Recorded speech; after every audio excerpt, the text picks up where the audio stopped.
Sud Radio, André Berkoff. Ça balance pas mal. Berkoff dans tous ses états, ça balance pas mal sur Sud Radio.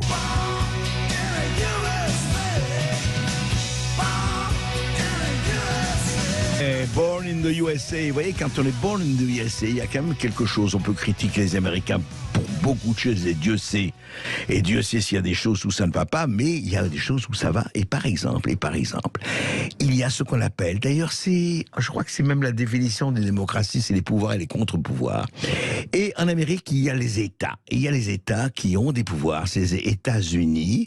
Ce ne sera pas la même chose entre le Texas, la Floride, New York, l'Oregon ou autre. Et oui, il y a une autonomie. C'est pas mal l'autonomie quand même. Et on en parle justement. Bonjour Denis Jacquet. Bonjour André. Denis Jacquet, vous êtes entrepreneur. Vous avez écrit le Covid, le début de la peur, la fin d'une démocratie. On n'est pas sorti de l'auberge, mais c'est de ça, c'est pas de ça dont on va parler aujourd'hui. Mais vous reviendrez pour en parler. C'est paru aux éditions Erol, un très très bon livre et très lucide. Mais ce qui est très intéressant, c'est que justement, vous qui vivez là-bas, par exemple, la gestion du Covid, et surtout en ce moment, entre par exemple le Texas ou la Californie ou la Floride ou New York, c'est complètement différent. Et deux informations que vous avez eues récemment, mais j'aimerais justement avoir votre avis. Denis Jacquet, vous avez vu que le Texas avait interdit aux entreprises privées d'imposer la vaccination à leurs employés. Alors que Joe Biden n'est pas content du tout. Lui, il veut la vaccination obligatoire pour tous les États-Unis. Or, la Cour suprême des États-Unis a bloqué la semaine dernière la décision de Joe Biden d'imposer le vaccin anti-Covid dans les entreprises de plus de 100 salariés. C'est quand même un sacré revers. Il dit comment la Cour suprême veut répandre le virus, etc. Enfin, comment ça se passe alors aux États-Unis? Parce que c'est extraordinaire de voir les différences à propos du masque, à propos de la vaccination et de tout, entre par exemple la Floride et New York. Ouais. Alors, ce qui est extraordinaire, c'est qu'en fait, aux États-Unis, on a une espèce de configuration dans laquelle les débats qui ont eu lieu dans le monde entier se passent à l'intérieur d'un seul pays. C'est-à-dire qu'on a tout et son contraire. Autant ça s'est passé d'un État à l'autre, entre la France, l'Italie, l'Australie, le Canada, qui pour moi ont sombré très vite dans le camp de la peur, dans le camp de la terreur presque, qui ont imposé des mesures qui sont juste totalement ridicules par rapport à l'enjeu. Bon.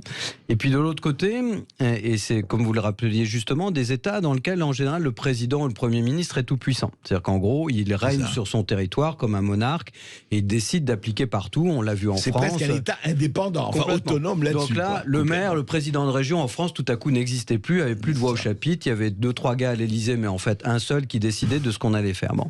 Aux États-Unis, et c'est là qu'on a vu tous les mérites d'un pouvoir fédéral, c'est que vous le rappeliez justement, il y a le président qui apparaît comme l'homme le plus puissant du monde, mais qui n'est pas si puissant que ça. Parce qu'en réalité, il y a 50 États qui décident ce qu'ils veulent. Et là, en l'occurrence, on a un schisme politique complet entre les démocrates et les républicains. C'est même pas qu'on pourrait se dire, tiens, le démocrate, il a eu une politique un peu différente. Les démocrates, on disait, nous, c'est politique de la peur, retour de l'État, endettement massif, on protège les gens, y compris contre leur gré. Et puis de l'autre côté, des autres qui parfois même de façon un peu extrême aussi, disaient... comme Trump a pas au début, en gros le virus n'existe pas, il va pas vous tuer. C'est aussi excessif. Cette partie de négation, après ça a été un petit peu lissé. Et finalement, on a vu deux États-Unis, les États-Unis démocrates qui ont dit on va perfuser, on va surtaxer, on va enfermer, et on a complètement traumatisé. C'est-à-dire le camp de la peur et le camp des minorités contre les dégâts. C'est-à-dire qu'on a protégé un tout petit nombre contre le plus grand nombre, quels que soient les dégâts qu'on leur imposait. Les jeunes, les femmes, les plus pauvres, etc., sont les principales victimes aujourd'hui, sans parler d'une éventuelle récession et de l'inflation qu'on est en train de subir. Puis de l'autre côté, d'autres qui ont dit non mais c'est le camp de la vie, on doit privilégier ceux qui sont vivants et qui vont continuer à vivre, puisque à l'époque, le virus tuait quoi, 0,00057% de la population. Disons 0,03% de la population. Voilà, maintenant. Voilà. Et donc, ils ont dit, mais Ça veut dire qu'il y a quand même 99,7% qui continuent à vivre et on doit se privilégier là-dessus. Et du coup, aujourd'hui, on regarde le résultat. Donc d'un côté, le Texas, la Floride, qui sont les deux États emblématiques, parce qu'avec des gouverneurs républicains forts qui pensent avoir un enjeu présidentiel pour la prochaine si Trump ne revient pas. Ouais. Et puis de l'autre côté, le maire de New York, notamment, qui était quand même plutôt un fou furieux, qui a été éliminé aux dernières élections. Et puis celui de San Francisco, qui ont dit non, on enferme tout le monde. Et là, aujourd'hui, qu'est-ce qui se passe après ? On se retrouve avec deux Amériques complètement différentes. Une Amérique qui a une croissance insolente, le Texas. Tous les gens de San Francisco, de la Californie ont déménagé, sont partis au Texas. Ouais. Et de l'autre côté, Musk, par exemple. Elon Musk est arrivé à Austin. Ouais. Et puis de l'autre côté, tous ceux qui étaient à Chicago, Boston, New York, etc., on dit on paye des taxes, on a de l'insécurité, on ne sait pas pourquoi on paye nos taxes, donc partons en Floride où il y a relativement peu de taxes, il fait beau et en plus on peut vivre dehors, il n'y a pas de confinement. Mais alors c'est vrai que ça arrive au stade, Denis Jacquet, parce que vous êtes là-bas et vous êtes salé, c'est que par exemple vous arrivez à New York, effectivement, masque, etc., confinement, ou même après confinement, gestes barrières partout. Ouais. Et en Floride, rien du tout. Rien du tout. Rien du tout. Il n'y a pas eu un. Mais vraiment rien concret quotidiennement. En Floride, il y a eu un moment donné où ils ont interdit les regroupements sur les plages parce que c'est le fameux spring break où tous les étudiants viennent. Ouais. Et comme c'était une des rares places aux États-Unis, on pouvait aller faire la fête. Ils sont arrivés à 1,5 million. Donc 1,5 million ça fait beaucoup, dans une ville qui avait déjà subi 300 000 personnes de plus avec le Covid. Ils avaient un peu de mal à supporter le truc. Ouais. Et ça arrivait de toutes parts. Et là, faut avouer que là, les jeunes de moins de 25 ans. Aucune protection, picolant toute la nuit. Ils ont juste transmis le virus, y compris aux chiens du quartier. Donc là, c'était quand même un peu le carnage. Mais après, ça s'est quand même stabilisé. Et en fait, à part les restaurants où ils ont un petit peu réduit l'intérieur, mais ils ont toujours ouvert les terrasses, tout a été ouvert. Il n'y a pas eu zéro confinement. Il n'y a pas eu explosion du virus. Alors, au début, oui. Les 3-4 premiers mois, comme tout le monde, et comme il y a une partie de population un petit peu âgée en Floride, donc forcément. Mais en Floride, il y a pour 22 millions d'habitants, il y a le même nombre de lits qu'en France pour 68 millions. Donc forcément, ils n'ont jamais été saturés. Donc ils ont traité. Et puis aujourd'hui, vous allez à Miami. J'ai pris l'avion l'autre jour, je suis allé faire un test antigénique. C'est toujours gratuit. Il n'y a pas un moment où on a dit au fait maintenant c'est payant parce que tu dois être vacciné, sinon si tu n'es pas vacciné ton test est payant, c'était punitif. Là-bas c'est gratuit. Les trucs monoclonaux que Trump avait utilisés qui dopent le système immunitaire et qui marchent très bien sont gratuits pour tous les gens qui sont là-bas. Donc dès que vous avez un soupçon de truc, vous accédez au test, il est gratuit, vous pouvez prendre le traitement et en général en 3 jours vous êtes sur pied.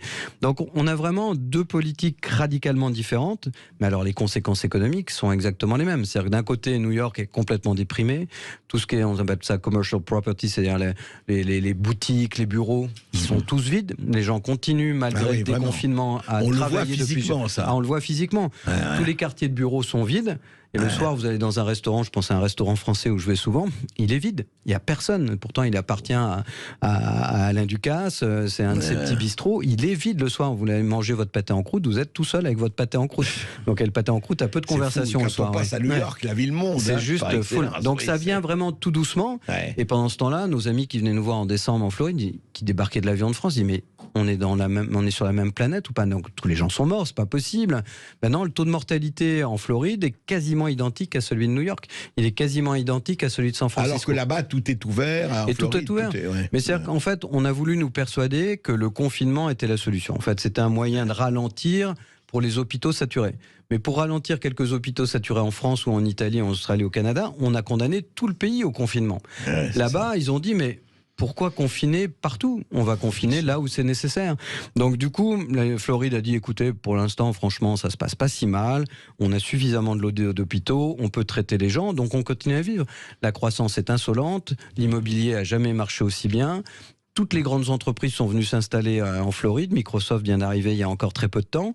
Et pendant ce temps-là, les gens pleurent à New York, les gens pleurent à San Francisco parce qu'il n'y a plus rien.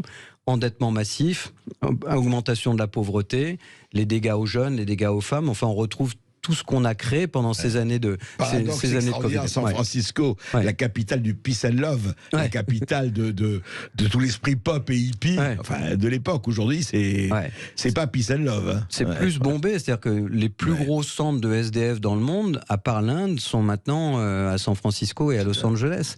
Alors qu'au niveau taxation, c'est un des États les plus taxés des États-Unis avec New York. Donc là aussi, c'est des choix politiques. C'est-à-dire que d'un côté, on a choisi de faire le bien des gens y compris contre leur gré. Oui, On a choisi de remettre l'État au centre du pré, enfin exactement comme en France. On a repris la main sur le peuple en le contrôlant par la peur. Puis les autres ont dit, mais non, mais c'est de la responsabilité individuelle. Et moi, je peux vous dire que dès mars 2020, sans aucune obligation d'État, sans aucune attestation qu'on avait produite en France, les gens portaient le masque dans mon immeuble. Ils ont dit, c'est notre responsabilité de pas de contaminer les autres. On n'a pas besoin Ils ont pris le masque eux-mêmes, oui, c'est on ça. n'a pas besoin d'un casse-tête pour nous dire que j'ai pas le droit de faire du jogging de 10h à 19h. C'est pas les enfants qui obéissent, ils se disent eux-mêmes, ils évaluent le risque. Et voilà. Exactement. Et aujourd'hui, économiquement, ça transparaît. Et on a vraiment deux États-Unis. Des États-Unis qui crépitent de partout, ceux qui ont choisi d'avoir un confinement light et de laisser la vie continuer son chemin, et puis ceux qui l'ont complètement anéanti, et avec des gens qui ont... Moi, je vais à New York quasiment toutes les semaines. On voit New York s'améliorer de semaine en semaine. Moi, à Miami. Je vais à Miami. Je suis à New York toutes les semaines et je vois, alors entre décembre et maintenant, New York, c'est 100 fois mieux qu'il y a 6 mois. Mais on sent encore les gens traumatisés. Ils travaillent encore de chez eux. Ils ont peur d'aller à la rencontre des autres. On les a totalement traumatisés pour des générations. Comme ça, c'est fou. Ce qu'on arrive à faire, effectivement, à une population... Puis surtout, on commence à découvrir les dégâts qui ont été causés chez les jeunes. C'est un taux de dépression monstrueux. Dépression lourde, je veux dire augmentation de 25% des tentatives, des pulsions suicidaires. Enfin, on parle pas de trucs.